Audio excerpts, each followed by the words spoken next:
3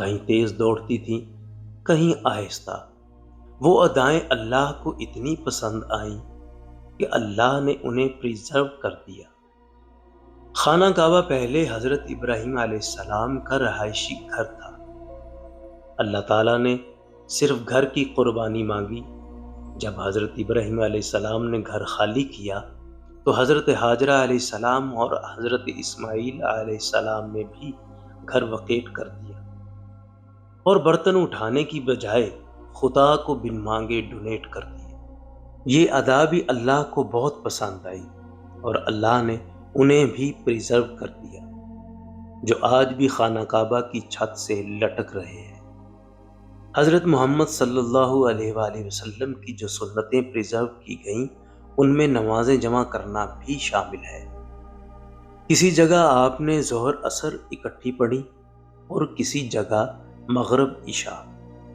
اب رہتی دنیا تک کے مسلمانوں پر فرض ہے کہ جو نمازیں حضرت محمد صلی اللہ علیہ وآلہ وسلم نے اکٹھی پڑھی، مسلمان انہیں الگ الگ نہیں پڑھ سکتے۔ سکھوں کے گرو بابا گرو نانک کا واقعہ ہے کہ پیرانہ حالت میں جب حج سے فارغ ہوئے تو تھکاوٹ کی وجہ سے ٹانگیں دراز کر کے خانہ کعبہ کے صحن میں لیٹ گئے۔ چند علماء کرام نے انہیں احساس دلایا کہ ان کی ٹانگوں کے رخ بطرف کعبہ کی وجہ سے بے ادبی ہو رہی ہے، تو بابا جی نے فرمایا، میں تو ضعیف و ناتواں ہو چکا ہوں، ٹانگوں کی سمت تبدیل کرنے کی ہمت نہ ہے، آپ ہی ان کا رخ تبدیل کر دیں۔ ویسے مجھے تو ہر طرف کعبہ ہی نظر آتا ہے۔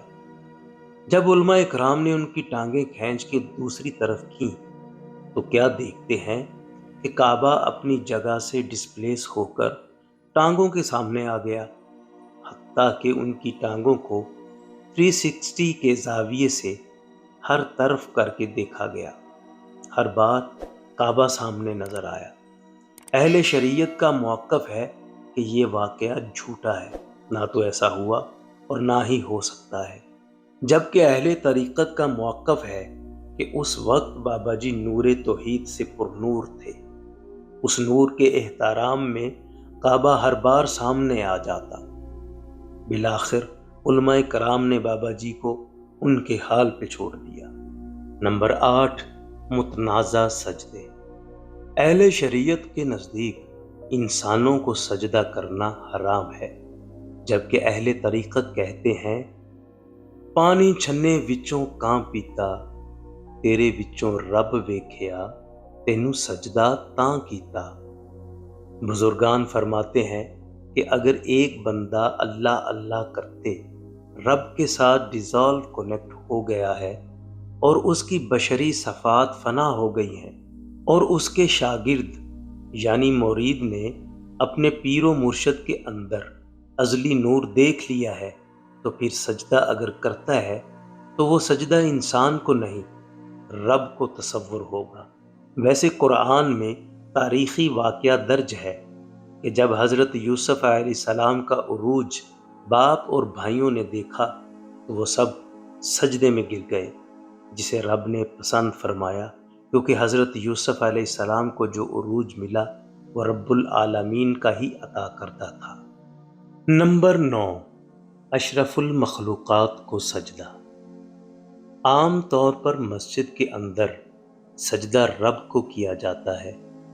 کبھی کبھی مسجد بھی بندے اشرف المخلوقات یعنی انسان کامل کو سجدہ کرتی ہے۔